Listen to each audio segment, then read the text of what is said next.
വാർത്തകളും നോട്ടിഫിക്കേഷനും ലഭിക്കാൻ ഉടൻ തന്നെ സബ്സ്ക്രൈബ് ചെയ്യുക. തൊട്ടപ്പുറത്തുള്ള ബെൽ ഐക്കണിൽ ക്ലിക്ക് ചെയ്തുകൊണ്ട് ഓൾ എന്നുള്ള ഓപ്ഷൻ തിരഞ്ഞെടുക്കുക. ഭർത്താവിന്റെ മർദ്ദനത്തിൽ പൊറുതിമുട്ടി വനിതാ കമ്മീഷന് പരാതി നൽകുന്നതിനേക്കാൾ നല്ലത് ഭർത്താവിന്റെ ഇടികൊള്ളുന്നത് തന്നെയാണ് എന്ന് ഏതെങ്കിലും സ്ത്രീ കരുതിയാൽ ആ സ്ത്രീയെ കുറ്റം പറയാനാവില്ല.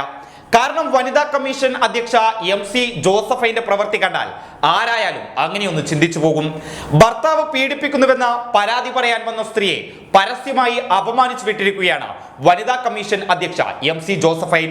ഗാർഹിക പീഡനം നേരിടുന്നവർക്ക് തത്സമയം പരാതി നൽകാനായി മനോരമ ന്യൂസ് ചാനൽ നടത്തിയ പരിപാടിയിലാണ് ഭർത്താവ് ഉപദ്രവിക്കുന്നുവെന്ന് പറഞ്ഞ സ്ത്രീയോട് വനിതാ കമ്മീഷൻ അധ്യക്ഷ വളരെ മോശമായി പെരുമാറിയത്. പരിപാടിയിൽ ഫോൺ വിളിച്ച് തന്റെ പരാതി പറയാൻ വന്ന സ്ത്രീയോട് തുടക്കം മുതലേ അസ്വസ്ഥതയോടും ദേഷ്യത്തോടെയുമാണ് MC ജോസഫൈൻ സംസാരിച്ചത്. 2014 തന്റെ വിവാഹം കഴിഞ്ഞതെന്നും തന്റെ ഭർത്താവ് നിരന്തരം ഉപദ്രവിക്കുന്നതായും കൊച്ചിയിൽ നിന്ന് ചാനലിലേക്ക് ഫോൺ ചെയ്ത യുവതി പരാതിയിൽ പറയുന്നുണ്ട്.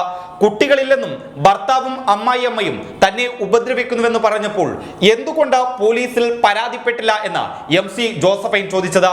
ആരെയും അറിയിച്ചില്ലെന്ന് പരാതിക്കാരി പറഞ്ഞപ്പോൾ എന്നാൽ പിന്നെ അനുഭവിച്ചോ എന്നാണ് വനിതാ കമ്മീഷൻ അധ്യക്ഷ പറഞ്ഞത്. എന്നാൽ പിന്നെ അനുഭവിച്ചോ എന്ന് പറയാനാണെങ്കിൽ എന്തിനാണ് ഇങ്ങനെയൊരു കമ്മീഷന്റെ ആവശ്യം? നിയമവശങ്ങളെ കുറിച്ച് കൂടുതൽ അറിയാത്ത അല്ലെങ്കിൽ നിയമപരമായി മുന്നോട്ട് പോകാൻ ധൈര്യമില്ലാത്ത സ്ത്രീകൾക്ക് സഹായം നൽകി അവർക്ക് നിയമം അനുശാസിക്കുന്ന നീതി നൽകാനല്ലേ ഇങ്ങനെയൊരു കമ്മീഷൻ വേണ്ടത്? അല്ലാതെ എന്തുകൊണ്ട് പോലീസിൽ പരാതിപ്പെട്ടില്ല എന്ന് ചോദിക്കാനും എന്നാൽ പിന്നെ അനുഭവിച്ചോ എന്നും പറഞ്ഞ പരാതിക്കാരിയെ മാനസികമായി തകർക്കാൻ വേണ്ടി മാത്രമാണോ ഈ വനിതാ കമ്മീഷൻ നിലകൊള്ളുന്നത്? സ്ത്രീധനത്തിന്റെ പേരിലും അല്ലാതെയും 4 ചുമരുകൾക്കുള്ളിൽ കൊടിയ പീഡനം സഹിക്കുന്ന സ്ത്രീകളെ കുറിച്ച് നാം അറിയുന്നത് ഒരു ദുരന്തം നടക്കുമ്പോഴാണ്. ഭർത്താവ് പാമ്പിനെ കൊണ്ട് കടിപ്പിച്ചു കൊന്ന ഉത്രയെ പോലുള്ള അല്ലെങ്കിൽ വിസ്മയെ പോലുള്ള സംഭവങ്ങൾ ഉണ്ടാകുമ്പോൾ മാത്രമാണ് ഗാർഹിക പീഡനങ്ങളെ കുറിച്ച് നാം അറിയുന്നത് പോലും. പക്ഷേ ഇതൊന്നും തുറന്നു പറയാൻ കഴിയാതെ 4 ചുമരുകൾക്കുള്ളിൽ കൊടിയ പീഡനം സഹിക്കുന്ന ഒരുപാട് പെൺകുട്ടികൾ നമുക്ക് ചുറ്റുമുണ്ടായേക്കാം. ഇതിനെ പ്രതിരോധിക്കാനുള്ള നിയമ നടപടികളെ കുറിച്ച് അറിയാത്തവരാണവർ. അല്ലെങ്കിൽ നിയമ നടപടിയുമായി മുന്നോട്ട് പോകുമ്പോൾ സമൂഹം എന്ത് വിചാരിക്കുമെന്ന് കരുതി ഒരക്ഷരം മിണ്ടാൻ കഴിയാത്തവരാണവർ. ഇത്തരത്തിൽ നിസ്സഹായരായ സ്ത്രീകളെ സംരക്ഷിക്കാനാണ് വനിതാ കമ്മീഷൻ നിലകൊള്ളേണ്ടത്. അല്ലാതെ പരാതിയുമായി വരുന്നവരെ അപമാനിക്കാൻ വേണ്ടിയാവരുത്. പരാതിയുമായി എത്തുന്ന ആളോട് എന്നാ പോയി അനുഭവിച്ചോളൂ എന്ന് പറഞ്ഞാൽ എങ്ങനെയാണ് സ്ത്രീകൾ തങ്ങളുടെ പ്രശ്നങ്ങളെ കുറിച്ച് തുറന്നു പറയുക? വനിതാ കമ്മീഷൻ പോലും തങ്ങൾക്കൊപ്പമില്ല എന്ന ധാരണയല്ലേ അവർക്കുണ്ടാവുന്നത്? ഇത്തരം സന്ദർഭങ്ങളിലാണ് വിസ്മയമാർ ഉണ്ടാകുന്നത്. അതിനെ തടയിടാൻ വനിതാ കമ്മീഷന്റെ ഉത്തരവാദിത്വത്തിൽപ്പെട്ട ആൾക്കാർ ഇനിയും പക്വമായി പെരുമാറിയേ മതിയാവൂ. പരാതിക്കാരിയോട് ജോസഫൈൻ മോശമായി പെരുമാറിയ ആ വീഡിയോ കൂടി ഒന്ന് കണ്ടു നോക്കാം. പറയേ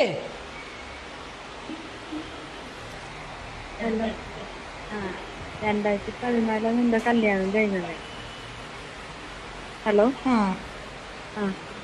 കേൾക്കുന്നുണ്ട്.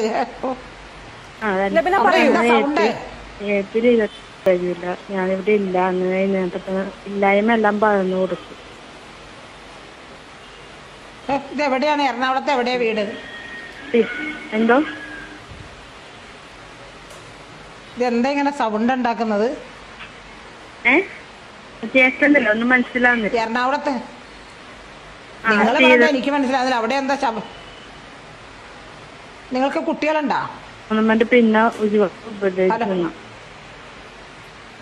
കുട്ടികളുണ്ടോ? ഇല്ല.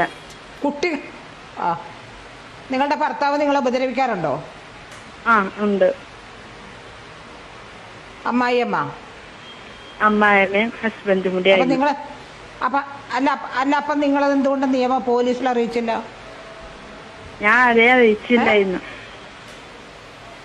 എന്നാ പിന്നെ അനുഭവിച്ചോ. News desk public Kerala.